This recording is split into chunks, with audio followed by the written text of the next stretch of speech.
नमस्कार दोस्तों, welcome back. आप देख रहे हैं कॉफ़ी विद सुमित जैन।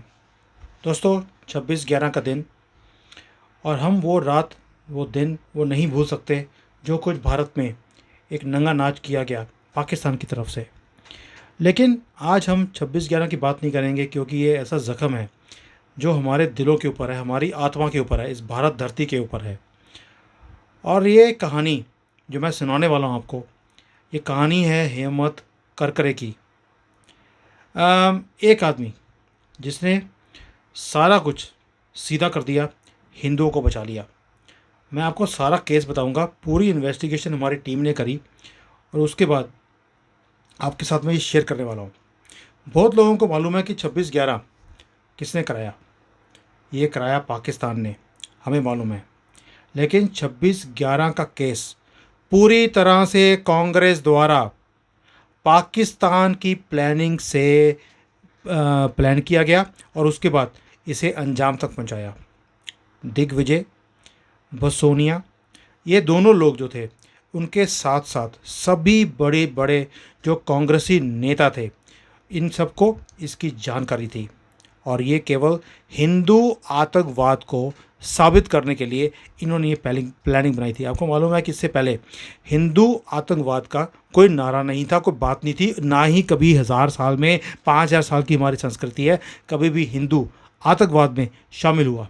लेकिन इन्होंने वो गढ़ा कि भाई हिंदू को दबाया जाए, क्योंकि ये शुरू से ही मुसलमान की ये जो तुष्टिकरण करते हैं, ये उसमें लगे हुए थे, और पूरी दुनिया को ये दिखाना चाहते थे कि केवल इस्लाम में ही आतंकवाद नहीं होता है, आतंकवाद उनसे का साथ जुड़ा हुआ नहीं है। और आप जब बोलते हो कि इस्लाम में आतंकवाद है, ये ठीक बात नहीं है, हिंदू भी आतंकवादी है। और जब मैं ये वीडियो बना रहा हूँ, ये मैं सारी बातें बता रहा हूँ क्योंकि ये सारी डॉक्यूमेंटेड हैं। आप जाकर पढ़ सकते हैं, लिख सकते हैं, आप जाकर इवन गूगल कर सकते हैं ये। और इसके ऊपर क्या आप सोचते हैं, ये आपके ऊपर है। कमेंट्स में जरूर डालना कि ये मैं क्या अपनी इन्वेस्टिगेशन के बाद डालना ज़रूर। अब आपको मालूम है, उस वक्त मैं पूरी आपको एक एक स्टेप बाय स्टेप बताने वाला हूँ। उस वक्त एक कर्नल होते थे, कर्नल पुरोहित। उन्होंने रिपोर्ट भी किया था कि 2005 में भारत का जो सबसे बड़ा और नंबर 1 एनिमी है, वो है दाऊद इब्राहिम। ये शत्रु है हिंदुस्तान का। और वो मुंबई में बैठकर जो नक्सलवाद जो फैलाते थे, वो और आईएसआई के बीच में मिडल मैन का काम कर रहा था। आईएसआई से पैसे आते थे और नक्सलवाद को बढ़ाया जाता था।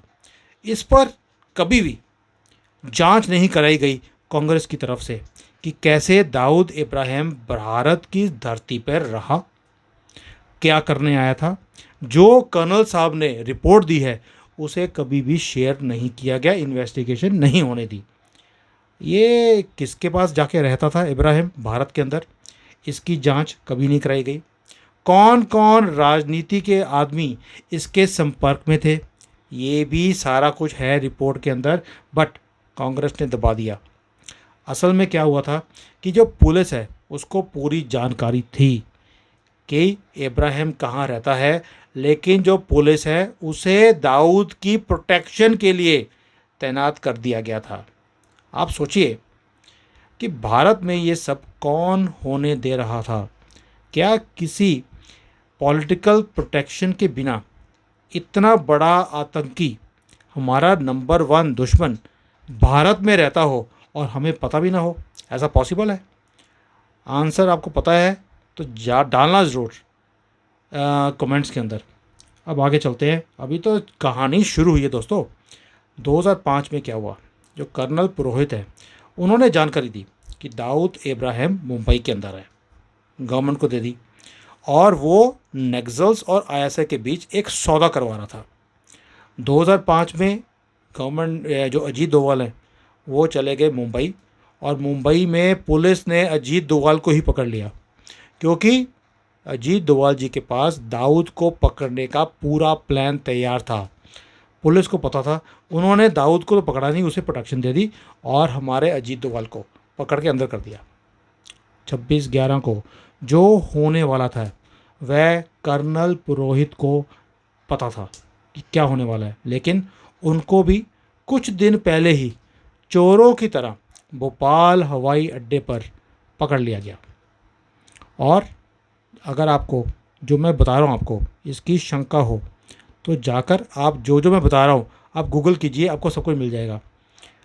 ऐसे नहीं बोल रहा हूँ क्योंकि मेरी जो ज़िंदगी है वो भी लाइन पर है। जिनके पर्दे मैं फाश कर रहा हूँ ना आजकल वीडियोज़ के अंदर, ये मुझे किसी वक्त भी टपका सकते हैं, लेकिन मैं परवाह नहीं कर रहा हूँ। मैं भी बोल रहा हूँ देश हित के लिए, आप समझने की बात करिए। और 26/11 मुंबई में इसलिए करना पड़ा क्योंकि ये चाहते थे गुजरात में करने के लिए, क्योंकि गुजरात में कौन था? मोदी जी। गुजरात में जो पुलिस थी वो पूरी लगी हुई थी, सिक्योरिटी को इंक्रीज़ किया हुआ था, बहुत ज़्यादा एक्टिव थी बिकॉज ऑफ मोदी जी। और आप याद कीजिए, जो ये आतंकी हैं ये बोट के थ्रू आए थे। सबसे पहले कहाँ गए थे? ये मुंबई में सीधे नहीं आए थे, ये पहले गए थे गुजरात में। ले और वहाँ पर जो पुलिस है उसने इन्फॉर्म भी किया कि बोट हमें दिखी है। और वहाँ पर क्योंकि इनकी उग्रवादियों की दाल नहीं गली तो ये मुंबई फॉरवर्ड किए गए आखिरी मोमेंट पर। और फिर ये सवाल उठता है कि जो ये अगर सारा कुछ पहले से प्लानिंग था तो भगवा आतंकवाद को बढ़ाया किसने, गढ़ा किसने? अब इसका आंसर है आईएसआई। आईएसआई का एक लेफ्टिनेंट था जनरल पाशा, उन्होंने ये वर्ड दिया था। और जिसके ऊपर 10 जनपद, ये गंदी फैमिली वाली पोल डांसर सोनिया गांधी, इसने उसके ऊपर मोहर लगाई। ये बात सही है, हम हिंदुओं को ही घेरे में लेते हैं। और वहाँ से जो ये दिग्विजय है इसको निर्देश मिले कि भाई आप मध्य प्रदेश के जो है जाकर वहाँ पर आप इसका बेस बनाइए। वहाँ पर सिमी जगह है, वहाँ पर बेस बनाया। और वहाँ पर जो स्लीपर सेल थे इनके, उनको मुंबई में पहुँचाया गया। और जो ये लोग थे उनके खाने पीने का, रहने का पूरा इंतज़ाम दिग्गी राजा, ये दिग्विजय, इसने किया। और ये जो लोग थे इनको बोलते थे बच्चे। ये बच्चे जा रहे हैं जी मुंबई में। बच्चे जो थे ये मुंबई आ रहे थे। कर्नल पुरोहित को ये भी पता था ये कौन कौन आ रहा है, कहाँ जा रहे हैं। कर्नल को जेल क्यों हुई अब आप समझ सकते हैं, क्योंकि कर्नल बहुत कुछ जानते थे और जिसकी जानकारी उन्होंने अपनी लगातार सेना को सिक्योरिटी फोर्सेस को वो देते रहे। और वो जानकारी सेना ने, क्योंकि सेना का काम होता है कि भी आप जो प्रधानमंत्री है उसको आप शेयर करते हैं, उन्होंने भी बिना सोचे समझे, क्योंकि उनको पता नहीं था कि 10 जनपद से क्या कुछ हो रहा है, उन्होंने 10 जनपद को पूरी इन्फॉर्मेशन दे दी कि भाई ये इन्फॉर्मेशन पुरोहित साहब से आई है, इसका क्या करना है। 10 जनपद फाइल के ऊपर बैठा रहा और पुरोहित को, जिन्होंने सारा कुछ बाहर निकाला था, उन्हें अंदर कर दिया। अजीत डोभाल को ऑलरेडी ये अंदर कर चुके थे। अब दिग्गी राजा ये अपनी तैयारी में बैठे हुए थे। जो एंटी टेररिज्म सेल होता है हमारा, उसके साथ भी इन्होंने अपने अंदर बंदे बैठाए हुए थे, उनसे बात करते थे लगातार। और बातचीत करते करते उन्होंने अपने बच्चों का भी बता दिया कि मेरे जो ये मध्य प्रदेश से लोग हैं ये कहाँ कहाँ जा रहे हैं। अब प्रॉब्लम क्या आई कि जो लोग बॉम्बे इन्होंने भेजे दिग्विजय ने, वो जानते नहीं थे कि भाई जो बोट में आने वाले हैं वो कौन है। और जो बोट में लोग बैठे थे वो जानते नहीं थे कि ये बच्चे कौन हैं। कोऑर्डिनेशन में गड़बड़ हो गई। एटीएस वाले इन बच्चों को मिलने आए बॉम्बे में, और जो बच्चे थे उन्होंने जब जैसे देखा कि ये तो पुलिस की गाड़ी आ रही है, उन्होंने गोलियां चलानी शुरू कर दी। पूरी की पूरी उन्होंने AK-47 खाली कर दी, गाड़ी को भी खाली कर दिया। और उसके बाद वो मुंबई निकल गए। अब ये तो हो गया कोऑर्डिनेशन का दिक्कत, लेकिन गेम आगे दोबारा से आती है दिग्विजय के ऊपर।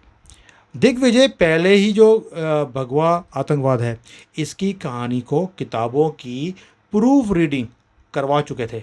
इन्होंने ऑलरेडी प्रेस के अंदर रिलीज़ करा दिया था कि भाई भगवा आतंकवाद फैल रहा है। और उधर जो ये मध्य प्रदेश के स्लीपर सेल से इन्होंने लोग मुंबई पहुंचाए, उनको बोल दिया आप कलावे पहन लिए। और उन्हें निर्देश दिया गया कि आप कभी भी ज़िंदा नहीं पकड़े जाओगे, नहीं तो तुम्हारी अम्मी अब्बू भाई बहन जो भी हैं उन सबको ऊपर जाके मिल लेना। इसलिए अगर तुम्हें पकड़ने की कोई भी नौबत आएगी तुम गोली खा लेना, मर जाना, लेकिन ज़िंदा नहीं पकड़े जाना। और ये तो सिर्फ हमारा जो हवलदार था, देशभक्त था, उसने उसने कभी सोचा नहीं था कि ये बच्चे जो है ना इतनी दूर तक पहुंच जाएंगे और इतनी तैयारी के साथ आएंगे, ये आप सोच भी नहीं सकते। बाकी जो कुछ हुआ, अब हम आज बोल देते हैं कि ये ईश्वर की मर्जी के साथ कारण हुआ, वरना ये काम होता नहीं। अब मैं जो ईश्वर की मर्जी की बात बोलता हूँ, ये आपको एंड में जाके समझ आएगी मैं क्यों बोल रहा हूँ। अब मालदा मालदा से दरभंगा तक जो नक्सली थे, इन्हें हर चीज़ का पता था कि रुपए पैसा कहाँ से आना है, हथियार कहाँ से मिलने हैं, नेपाल से क्या रिलेशन है, आईएसआई, दाऊद, चीन, कांग्रेस, सब पता था। और कर्नल को भी पता था सारा कुछ।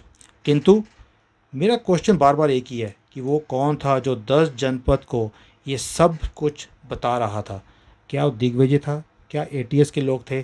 क्या आर्मी के लोग थे अपने भोलेपन में कि भाई उनकी तो ड्यूटी है, वो बता रहे थे। और ये सारी इन्फॉर्मेशन 10 जनपद हमारे ही देश के खिलाफ कैसे यूज़ कर रहा था। अब एक पुलिस अधिकारी को आतंकियों ने मार दिया।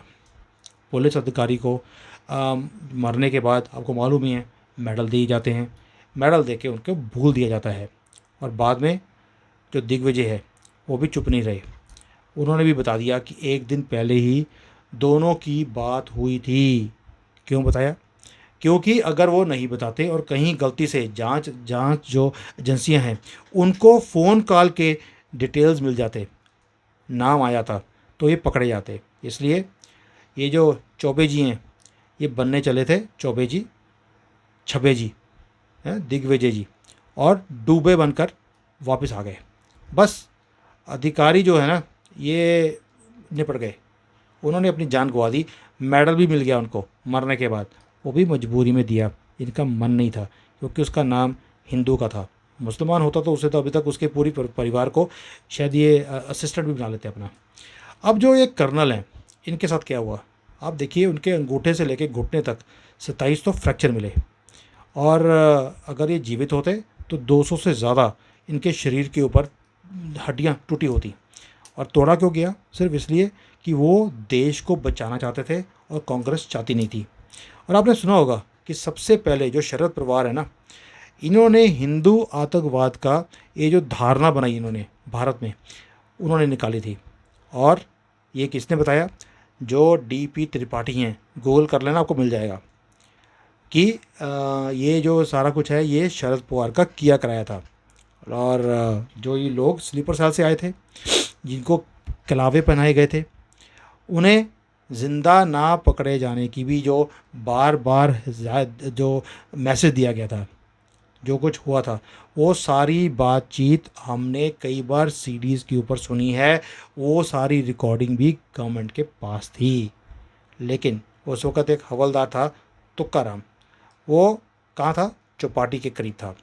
उसको जैसे ही पता लगा कि भाई ये सब कुछ हो रहा है, यहाँ पर गोलियाँ चल रही हैं, उन्होंने कहा माँ भारती की मुझे सेवा करनी है, और उन्होंने कसाब को ज़िंदा पकड़ लिया।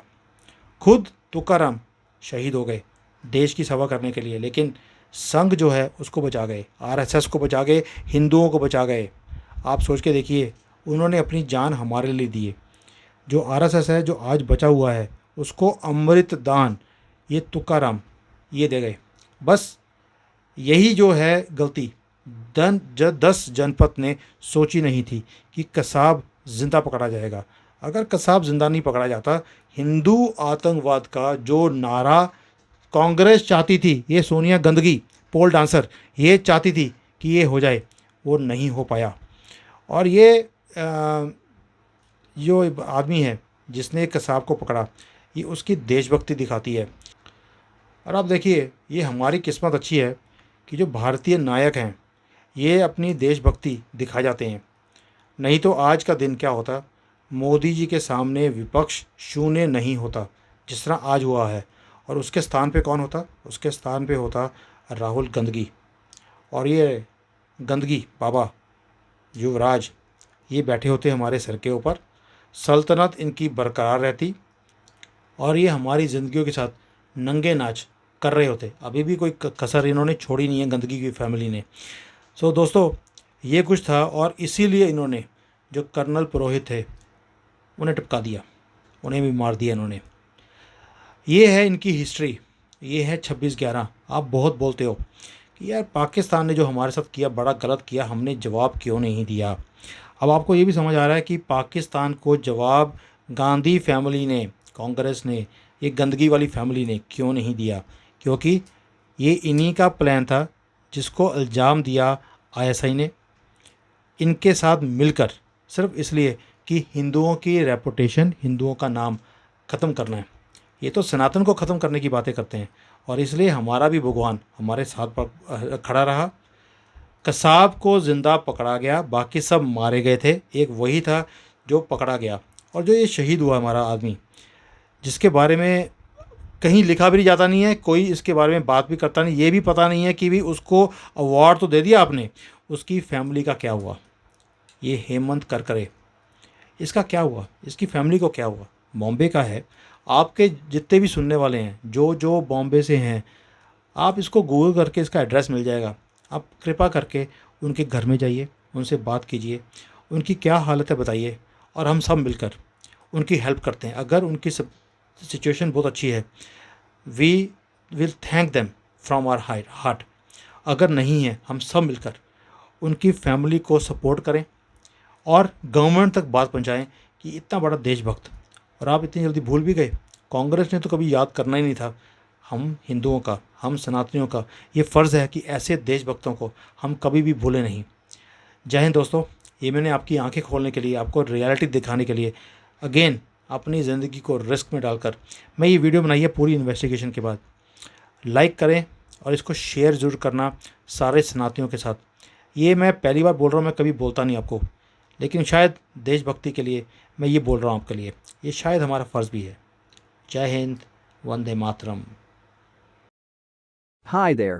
If you liked the video, please don't forget to smash the like button, subscribe to our channel, and activate the bell icon so that you receive all notifications whenever we upload a new video.